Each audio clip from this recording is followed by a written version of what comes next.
আমার মনে হচ্ছে খানায় খাওয়ার ফেরেশতাদের সঙ্গে আল্লাহর সেই সম্পর্ক রেখে আসরের নামাজের সময় বিদায় হয়ে যায়। পাগল কখনো আসরের নামাজ ছাড়বে না। ছাতা উল্টে যায়, 2 বার বাতাসে প্রখর রোদের তাপের ভিতরে, তো ও পাগল ছাড়ে না। ঘুমকে হারাম করে দিয়ে আসরের নামাজ একবার যদি পড়ি 50,000, একবার যদি আসরের নামাজ পড়ি 1 লক্ষ আসরের সব। আল্লাহু আকবার। কেন ছাড়বো? 7 লক্ষ টাকা খরচ করে হজে এসেছি, মহান আল্লাহকে কেন সাজদা করব না? মহান আল্লাহর কাছে কেন নেব না? কেন ছেড়ে দেব? কেন সুযোগ ছেড়ে দেব? পাগলকে ধরে রাখা যায় না। রাস্তায় পানি, কত পানি আছে, পানি নাও। কার্টন নিলে কার্টন নাও, 2 বোতল নিলে 2 বোতল নাও, 4 বোতল নিলে 4 বোতল নাও। রাস্তায় দাঁড়িয়ে আছে, একটা খেজুর খান। মদিনার মক্কার ছেলেরা রয়েছে। ও হাজি, তোমার জীবন ধন্য। একটা খেজুর যদি তুমি আমার খাও, আমার জীবন ধন্য হয়ে যাবে। একটা পানি যদি তুমি পান করো। অনেক হাজি সাহেব রয়েছে, সত্য কথা বলছি, ট্রাকের ট্রাক, যেমন তাপ, যেমন প্রদাহ হয়ে গেছে, তেমন আল্লাহর ঘরের মেহমানরা, মুআল্লিমরা যদি বেয়াদবি করে, মুআল্লিমরা যদি খাবার না দেয়, আল্লাহর মেহমান হিসেবে গেছেন, রাস্তাতে আপনার জন্য জুস রয়েছে, রাস্তাতে আপনার জন্য পানি রয়েছে, রাস্তাতে আপনার জন্য বিস্কুট রয়েছে, রাস্তাতে আপনার জন্য খেজুর নিয়ে দাঁড়িয়ে আছে। অচেনা মানুষটি বলছে, একটা খেজুর যদি খেতেন আমার জীবন ধন্য হয়ে যেত। কত শক্তি খেজুরের ভিতরে, কত শক্তি দিয়েছে। 1 বোতল পানি পান করে হাজিরা পাগলের বেশে যায়, ওই খানা কাবায় মাতাব করিতে। বলেন সুবহানাল্লাহ। কারণ জানে, এই পাগল জানে জীবনের শেষ হয়তো এই বিদায়, আর কাবা দেখা হবে কিনা। আর জান্নাতুল বাকিতে যাবেন, জান্নাতুল বাকিতে যাবেন, শুধু পাথরের টুকরা রয়ে গেছে, একটা ছোট্ট পাথর।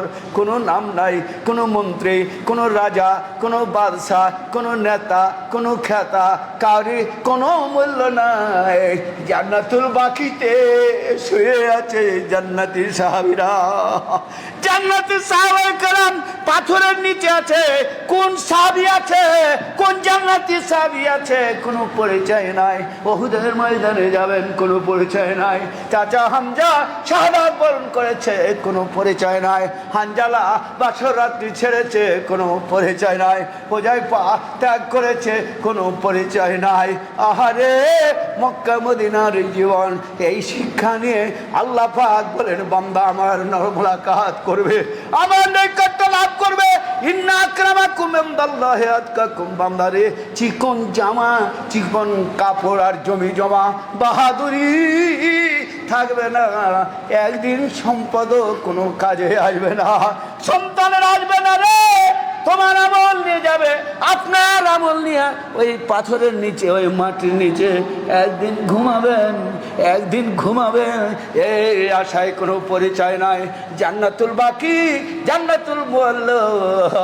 আর যেখানে জান্নাত, কেন পাথর ছাড়া কোনো পরিচয় নাই, ওইখানে প্রতিদিন জানাজার নামাজ হচ্ছে। আসসালাত আসসালাত আসসালাতু আলাল আমওয়াত আল আমওয়াত ওয়াত তিফলে, এরকম আল আতফালে কত বাচ্চা মৃত্যু হয়েছে, কতজন মৃত্যু হয়েছে। জানাজার নামাজ হয় সংক্ষিপ্ত 2 থেকে 3 মিনিটের ভিতরে। ওই জানাজার নামাজ প্রতি ওয়াক্তে ওয়াক্তে হাজিরা দাফন হয়ে যাচ্ছে। কি সৌভাগ্য নসিব। মাতাফের ভিতরে শুধু সাদা কাপড়, শুধু সাদা কাপড় আর সাদা কাপড়। রঙিন কাপড় নাই, সাদা কাপড় ছাড়া রঙিন জীবন তো লাভ হবে না।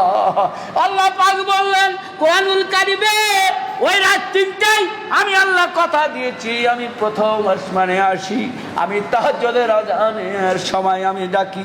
আমি যে কোনো মুহূর্তে আমার বান্দা আমাকে ডাকবে, আমার বান্দার বিপদে আপদে আমি মহান রব, আমি তার ডাকে আমি সাড়া দেব।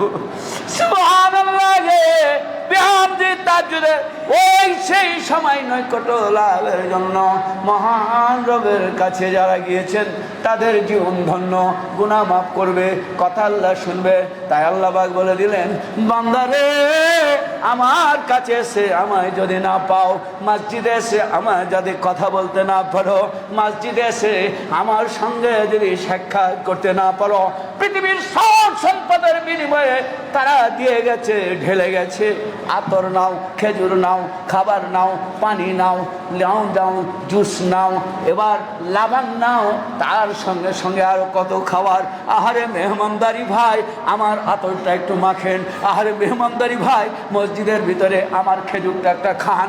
এরকম করে উজাড় করে জীবনটাকে উৎসর্গ করে দিয়েছে। আল্লাহ পাক বললেন, আমার মনে হয় ওই আয়াতটির কথা চিন্তা করে বলছেন বান্দাকে আল্লাহ, আরে সুবহানাল্লাহ বিহামদিহি, দেখো এই পাথরের দেশে, পাথরের দেশে কেমন জায়গাতে ঘরে হজরতের রাত্রি হিজরত মসজিদে গেলাম, 2 রাকাত নামাজ আদায় করলাম। হিজরতের রাত্রিতে জুমা যেখানে চালু হয়েছে সেখানেও জুমাতে গেলাম, তায়েফের ময়দানে গেলাম, সমস্ত জায়গা, জাবালে নূরে গেলাম, জাবালে রহমান, জাবালে সব দেখলাম। পৃথিবীর এই গর্তগুলো কেন পছন্দ করেছেন আল্লাহ জানি না। আর আম্মাজান খাদিজাতুল কুবরা কেমন করে মক্কা থেকে সেই গড়ে হেরা 4 মাইল দূরে, 4 কিলোমিটার দূরে, আর পাথরে উঠতে যেখানে আল্লাহ রাসূল ধ্যান করেন সেখানে উঠতে 1.5 থেকে 2 ঘন্টা একজন সুস্থ হাজির লাগে। ওই কোরআনের জায়গা যেখানে আল কোরআনের আয়াত নাজিল হয়েছে, চিন্তা করলাম আরে আমরা সুস্থ মানুষ উঠতে পারি না, আর আম্মাজান খাদিজা এই 4 কিলোমিটার হেঁটে আবার ওই গড়ে হেরার গর্তের ভিতরে আবার প্রাণের রাসূলকে কিভাবে খাবার দিয়েছে।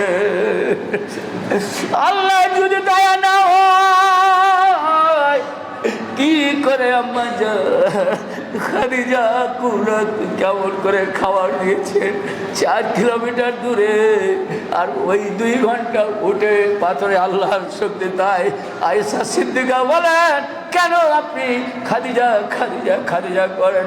বলে রক্তে রঞ্জিত হয়েছিলাম ইসলামের পূর্ব যুগে, আমার পাশে যখন কেউ ছিল না রে, আমার খাদিজা ছাড়া কোনো উপায় ছিল না রে।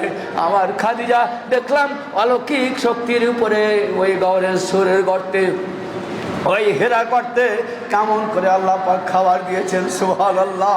অত সিস্টেমে লিপ যেরকম করে আল্লাহ রাসূল হাতেম থেকে মদিনা সেই বাইতুল মুকাদ্দাস সফর করেছেন, কিভাবে সফর করেছেন, কিভাবে মেরাজে নামাজ নিয়ে এসেছেন, কিভাবে কথাবার্তা বলেছেন, হারিয়ে যাবেন ওই গর্তের। আহারে এত পাথর রয়ে গেল, এত বড় বড় পাহাড় রয়ে গেল, কোনো পাহাড়ের কাছে গেল না কাফেররা।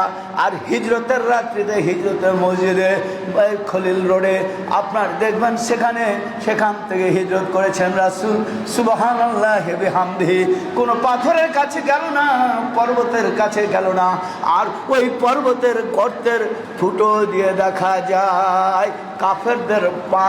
আল্লাহর রাসূলকে হযরত আবু বকর বলে, ইয়া রাসূলুল্লাহ আমরা তো দেখতে পাচ্ছি, তারা যদি দেখে নাই দেখে নাই। আল্লাহর রাসূল বলেছেন, চিন্তার কোনো কারণ নাই, ইন্নাল্লাহ মা'না, আমাদের সঙ্গে মহান রব রয়েছে। পাগলের দৃশ্য। তাই আল্লাহ পাক বললেন, এত পর্বতগুলি, এত পর্বত, আর পর্বতের ভিতরে কোথা থেকে কোথা সারা। আমার তো মনে হচ্ছে এই বাংলাদেশের রাজনীতিবিদদের জন্য আমাদের দেশ বেঁচে নাই। আমার যতটুকু ধারণা, বাংলাদেশের রাজনীতিবিদদের জন্য এই দেশ বেঁচে নাই। বাংলাদেশের রাজনীতির জন্য আমাদের সূর্য সমল ফসল সোনার বাংলা, আহা এত সুন্দর সবুজ বাগান, সবুজ গাছ, ফসলাদি ফলফলাদি, আমার মনে হয় সেই খানায় কাবাতে দেখেছি, মক্কাতে দেখেছি, মদিনাতে দেখেছি, রাস্তাতে খেজুরের বিচি কুড়ায়, আপনার সেই জমজমের পানির বোতল কুড়ায়, সেই বোতলগুলো কুড়ায় তারা প্রায় বেশিরভাগে দেখেছি পাকিস্তানি আর বাংলাদেশি।